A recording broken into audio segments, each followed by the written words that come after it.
Konflik Ukraina berkembang ke arah perdamaian.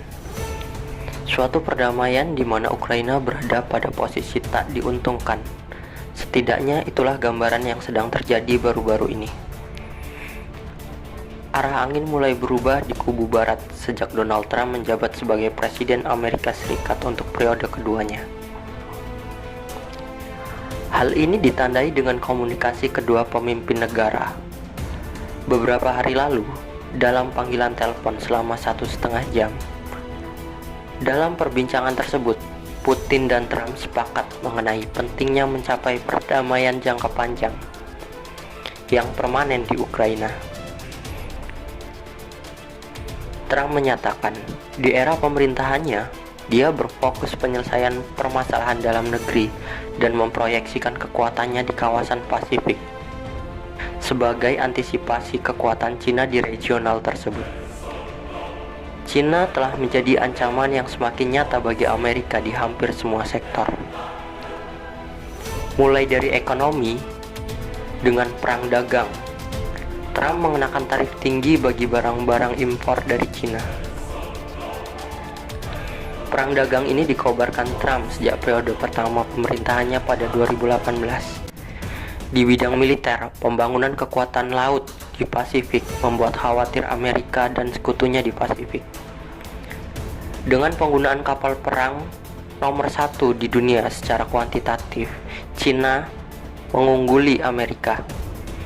Di bidang teknologi, Cina terus berkembang menyaingi Amerika. Terbaru, DeepSeek, AI buatan Cina mengguncang Silicon Valley. Beberapa saham raksasa teknologi sempat ambruk dengan kehilangan nilai valuasi mencapai ribuan triliun dalam semalam. Kembali ke konflik Ukraina, situasi tidak menguntungkan justru dihadapi Zelensky dan sekutu Eropanya. Alih-alih mendapatkan dukungan dari sekutu NATO terkuatnya, Amerika justru seperti meninggalkan Eropa dalam situasi kebingungan yang dihadapi Ukraina. Banyak petinggi Eropa khawatir dan panik atas upaya negosiasi antara Trump dan Putin tanpa melibatkan Eropa. Bahkan beberapa rumor mengesampingkan peran Ukraina dalam pembicaraan damai itu. Hal ini tercermin dari berita yang menyebutkan bahwa dalam waktu dekat, pejabat senior dari Amerika dan Rusia akan bertemu di Arab Saudi guna membicarakan lebih lanjut tentang perdamaian di Ukraina tanpa melibatkan Zelensky. Sinyalnya jelas bahwa Ukraina ditinggalkan dalam negosiasi itu. Berita lebih buruk menyebutkan Trump berupaya mengurangi kehadiran militernya di Eropa sebagai upaya menekan negara-negara Eropa agar mengeluarkan 2% anggaran PDB untuk militer.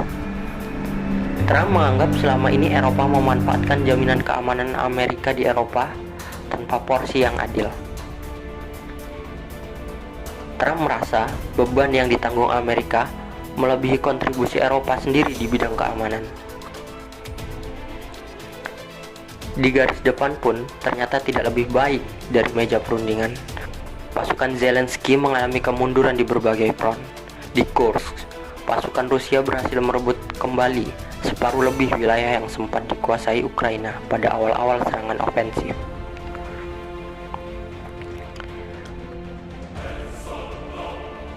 Rusia mengklaim Ukraina mengalami kerugian besar di sektor ini. Wilayah Pokrov dan Torrance, Rusia terus maju merebut desa demi desa. Khusus di Pokrov, pasukan Rusia sepertinya melakukan strategi untuk mengepung kota tersebut. Pokrov merupakan wilayah strategis karena wilayah tersebut memiliki jalur utama untuk suplai logistik ke wilayah timur Ukraina. Kekalahan di Pokrov akan memudahkan Rusia untuk maju lebih jauh di arah timur Ukraina. Terima kasih sudah menonton channel ini. Untuk mendukung channel ini tetap subscribe dan tonton setiap konten kami. Komentar, kritik, dan saran sangat membantu dalam pengembangan channel ini.